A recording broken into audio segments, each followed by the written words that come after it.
Kivathukano na isio kivathukanio nthi ya Kenya kwitha kwa twaiwa maandamano ala mabatisitwe ta 88 kuya kauntini ya Mombasa na muno musini wa Mombasa utandithia musini usu ni waendea otatene matuka manini mayekalame mavinge kumana na via wa maandamano maofisa ma polisi namo nimethiwa maithiwa kamusini kutumania muguo na vala makundi ma kutetea haki cia ene matula muti polisi kwa kumila kwa wingi maiweta ta mekwete via kwi awanda kana kwi ene. Angelina Mose yuno kutueleza. Makundi ma kutetea haki cia mwana nthiva kauntini ya Mombasa ni matula vanene muti maofisa ma polisi kwithiwa kila ngaliko undula makuetekana ni wete uye kwi ene na kutuma viasala mbingi ivingwa vamwe na kuvinga lelu kisione cha Kibarani lelu ni wakuma changamo kulika musini wa Mombasa. Leo ni 88 na tumeona Mombasa polisi ni wengi sana kena kwamba inaleta tension, watu wanaona ni kama we are at war. Hii is extreme. Polisi kujitokeza kwa wingi na kufunga Kibarani, maana pale Kibarani ukipita wanashukisha watu kwa matatu, wanapection watu. I think it's unnecessary. Mji sasa kuna tense, watu wanaogopa kuingia mjini, mabiashara nyingi zimefungwa kwa sababu ya maandamano. Mimi I believe strongly kwa the rule of law. Kuandamana ni haki yao katika article 37. Francis Auma na ula ni ofisa wa kukitana na maundu mambanga kuma ikundini ya Muhuri ni umani ya vanene chambe ya maofisa ma polisi kwithiwa kila kona meyo vete na miyo mbai wanaitina wa kwithiwa vatai na maandamano kauntini ya Mombasa. Lakini heavy presence of security inaleta tension unnecessary. Polisi wengine hawana hata mabaji, hawezi jua nani ni nani, na hapo ukiangalia katika Uhuru Garden pia tumefika kumonitor kunaendelea nini. Mapolisi ni wengi kuliko raia. Au watakana wawe station wakipeana services, watakana wawe kotini wakipeana services.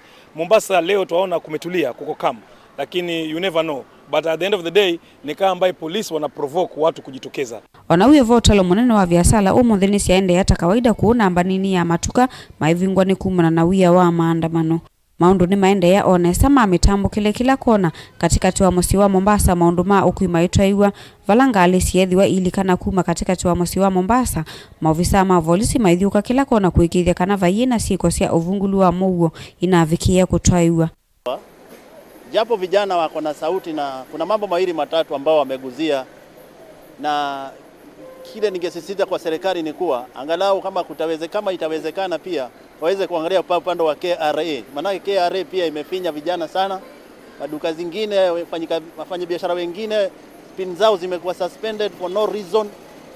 Mimi ningewaurge pia serikali hata kama inataka kuangalia mambo ya vijana pia iangalie pia. Kuna biashara nyingi sana ambazo zimelemewa kwa sababu KRA unajaribu kujieleza bado hatuelewani, unapata vitu unafungiwa kitu inafungwa, biashara zinakuwa ngumu na kazi kidogo iko chini, na kwa sababu iko chini kwa ajili ya protest, mimi kwa maoni yangu ama kama Mkenya wa kawaida sioni kama hii kitu ni mbaya, kwa sababu kwa kila hatua ndio muweze kuvuka hatua nyingine, ni lazima mna pay price.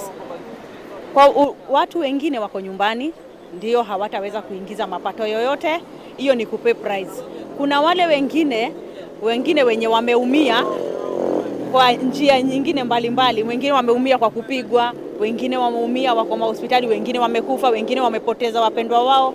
Wengine nao sasa kama leo kumefungwa kazi hivi hakuna kuingiza chochote. Wadawiovo maofisa ma polisi ni mekite roadblocks isione cia kulika musini wa Mombasa tangaliko cia makupa Kibarani na kisione cha Nyali Bridge vala makuikia ukunikidingali na andu alama kulika town. Wanawiovo enethiva kauntini ya Mombasa ni makuli Moikayu kungamia maandamano na kunenga mwanya President William Ruto kuthinikia mavata mo. Na waomba vijana tena na waomba mutulie, wajua subira vuta kheri. Madamu tushatengenezewa, umeelewa, na mazuri yako mbele yaja. Na waomba msubiri tuangalie mpendwa wetu rais vile atakakutufanyia. Kitu ambacho tunaomba katika hii Kenya yetu sisi na hii Mombasa County, tunaomba amani ipatikane. Tunaomba vijana watulie ili amani iweze kupatikana. Mimi nawaomba vijana tumpeni nafasi Mheshimiwa Rais. Kulingana amerekebisha baraza lake la mawaziri na ameamua kusema kwamba yeye yuko tayari kurekebisha na pili amemchagua kijana wetu Ali Hassan Joho kuwa ndani ya baraza la mawaziri ndani ya serikali. Kwa hivyo naomba vijana tumpeni nafasi rais. Ngilivotea vilingi wa Mauvo kuma kauntini ya Mombasa, nita wa Angelina Mose.